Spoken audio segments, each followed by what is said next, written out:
Bienvenue à tous dans Afrique Presse, l'actualité en débat sur RFI et TV5 Monde avec Père Benoît, TV5 Monde, Louis Magloire Kemayou, journaliste indépendant et qui préside l'association de la presse panafricaine, Mohamed Naji, qui est du Sudan Tribune, et Aliou Goloko, African Initiative, autour de deux sujets cette semaine. Le Soudan du Sud, le plus jeune État africain menacé par une guerre civile sur fond de lutte sanglante pour le pouvoir entre le président Salva Kiir et son ex-vice-président Riek Machar. Et puis le Congo-Brazzaville avec cette arrestation musclée du colonel Marcel Sourou. Marcel Sourou, un officier en disgrâce depuis la tragique explosion de Mpila, un quartier de Brazzaville. Et cette explosion lui a valu une condamnation avec sursis.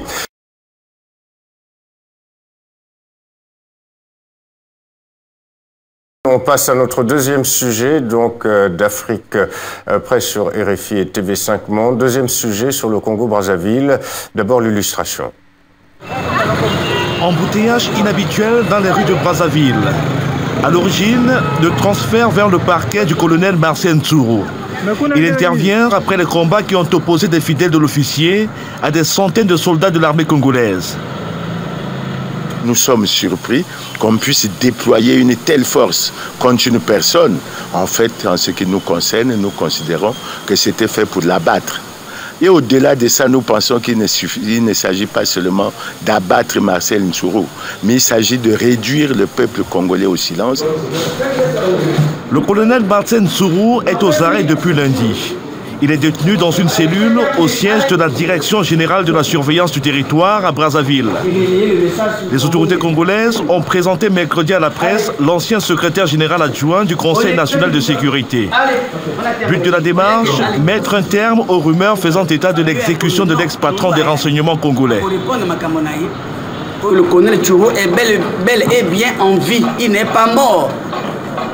Il est bel et bien en vie, en lieu sûr.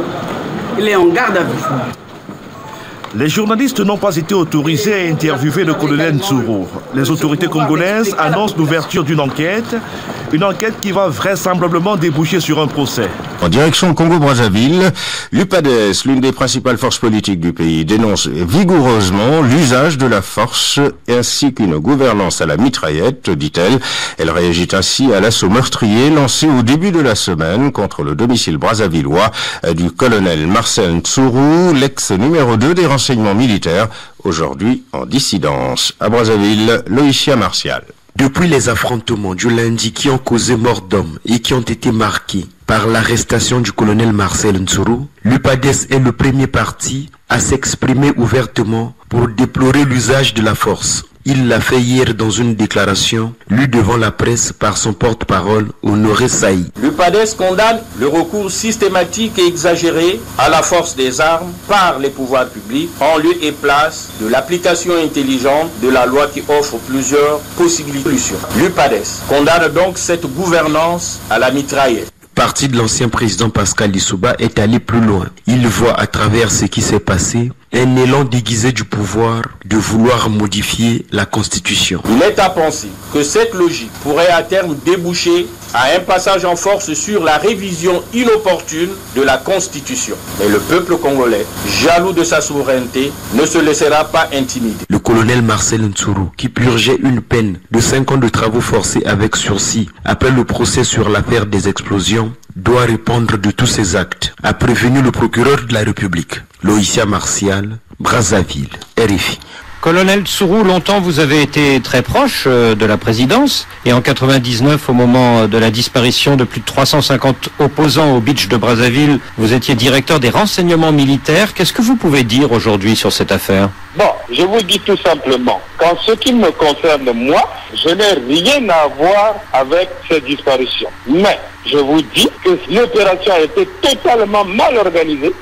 Ceux qui débarquaient n'étaient pas en sécurité. Il y a eu certainement des ordres ou des dispositions qui ont été prises en ce qui concerne. J'ai informé qui de droit de ce qu'il y avait des comportements anormaux et c'était à lui de prendre des dispositions. moi, je suis prêt à tout moment à témoigner de cette affaire parce que c'est une affaire qui a créé beaucoup de mal aux Congolais et a fini d'être jugé. Donc quand vous dites comportements anormaux, ça veut dire exécution sommaire? Mais il y a eu des exécutions sommaires, oui, puisque la cour de Brazzaville l'a reconnu. Moi, je ne savais pas qu'il y avait des exécutions. Il y a eu des exécutions sommaires. Je voyais seulement, j'entendais que des gens étaient pris, amenés à certains endroits. Je n'étais même pas le seul officier à le dire. Nous étions un certain nombre à le dire et à qui de droit qu'il y avait des comportements de nature à nous placer dans des situations de crimes contre l'humanité. Et si demain un juge français vous demande de témoigner, est-ce que vous êtes prêt à répondre oui? Mais écoutez, moi j'étais soldat à l'époque. Ce que je fais, je dirais. Y compris devant la justice française, hein, qui, comme vous le savez, poursuit l'instruction. Mais devant la justice française, moi je n'ai pas à me cacher de cela. J'ai été au renseignement militaire. Si on me demande ce qui s'est passé, je n'ai pas commis un crime, je dirais ce que j'ai constaté. Colonel Ntsuru, merci. Au Congo voisin, 8 jours après son arrestation, le colonel Marcel Ntsuru n'a toujours vu aucun avocat. Cet officier, ancien numéro 2 des services de renseignement, a été interpellé à son domicile de Brazzaville le 16 décembre dernier à l'issue d'une opération spectaculaire des forces de l'ordre contre sa maison. Depuis, il a été transféré à la maison d'arrêt de la capitale. Maître Hervé Malonga a essayé encore hier de lui rendre visite sans succès.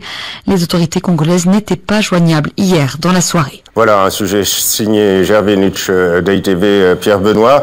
On nous dit que tout a commencé par une opération militaire de sécurisation de Brazzaville à l'approche des fêtes. D'après le ministre de la Communication congolais, des hommes armés proches de Ntsuru auraient dégainé. Enfin, ça s'est réglé quand même à l'arme lourde. Et puis Ntsuru n'est pas n'importe qui, Pierre Benoît. Oui, c'est l'ancien patron des services secrets, comme on l'a entendu dans le reportage. Moi, je dirais que peu importe comment les choses ont commencé, c'est sûr que Ntsuru est un homme qui avait une garde personnelle importante au moment au plus fort du conflit entre la famille, son clan, et puis les gardes. Il y avait une centaine de personnes. Mais ce qu'il faut souligner d'entrée de jeu, c'est que la scénarisation extraordinaire de cette affaire. D'une part, c'est un peu une victime expiatoire de l'affaire de l'explosion de Pila, en 2012, parce que le procès a eu lieu. Son procès a eu une centaine de morts, 2000 blessés, 25 000 réfugiés. Enfin, une vraie histoire quand même. Et donc, il est un peu la victime expiatoire de ça. Et puis surtout, son procès en septembre s'était terminé, a fait finalement pas trop grave pour lui, 5 ans avec sursis. Et là, c'est quand même une autre chose qu'on nous montre. On nous montre un régime autoritaire qui n'hésite pas à déployer la force armée à très haut niveau. Et puis finalement, on nous annonce un nouveau procès, quoi. Voilà. Alors Louis, un chef de file de l'opposition, d'ailleurs, un autre opposant qui le disait que cette opération aussi est un message pour mettre au pas l'opposition. Parmi ses opposants, Mathias Zon, qui se dit d'ailleurs interdit de quitter le territoire. Il a reçu une injonction orale, a-t-il dit, à la suite de cette affaire. Alors, est-ce que c'est une mise au pas ou pas, ou est-ce que finalement il faut que l'ordre public soit établi et que, après tout, le colonel Ntsuru ne devait pas être en possession d'armes et encore moins d'une garde prétorienne surarmée? Le fait est que le Congo-Brazzaville sort quand même de 2 guerres civiles qui ont été très sanglantes et qu'aujourd'hui, avec la fin proche du mandat de Denis Sassou Nguesso, il n'y a pas une opposition aussi crédible que cela. Il n'y a pas de risque politique pour lui aujourd'hui, avec les civils, de perdre son pouvoir. Alors pourquoi cette opération musclée? En revanche, dans le camp militaire, il n'est pas certain qu'il n'y ait pas de velléité. Et donc, pour envoyer un signal fort en direction des militaires qui pourraient tenter par un coup de force, à la suite de ce qu'il y a eu à Mpila, il est important de montrer que l'État reste quand même assez fort et qu'il n'y aura ni milice ni militaires capables de renverser le pouvoir. Je pense que le message va davantage en direction des militaires que des civils. Parce qu'au niveau des civils, aujourd'hui, il n'y a plus grand monde à l'appel. Tous les civils sont tombés, soit ils se sont ralliés au régime de Denis Sassou Nguesso, soit ils ont été affaiblis ou sont morts. Voilà. Alors donc, Aliou Goloko, il redoute moins ses opposants civils, Denis Sassou Nguesso, que les militaires. Ntsuru était donc le numéro 2 du renseignement.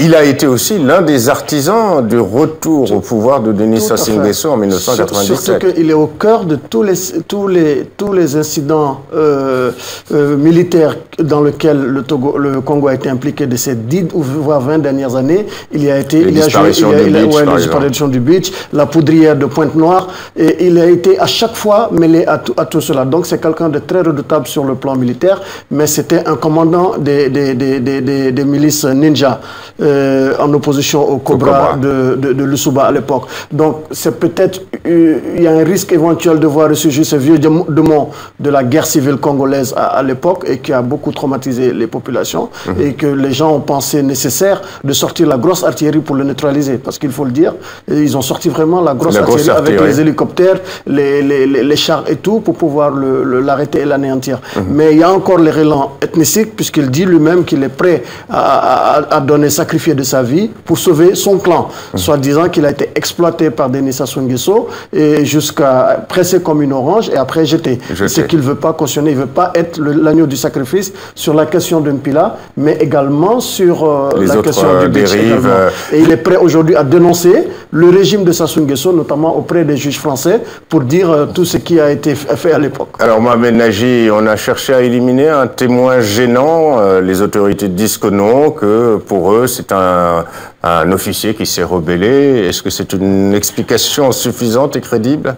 Pas vraiment, mais quand même, dans la région en général, on assiste à cette vague des présidents qui cherchent des justifications pour demeurer au pouvoir. Surtout en 2015, il y a une série d'élections qui vont avoir lieu dans la région. Et chacun se prépare et considère une manière quelconque pour, n'est-ce pas, se payer encore un mandat de manière ou d'une autre, si je veux dire.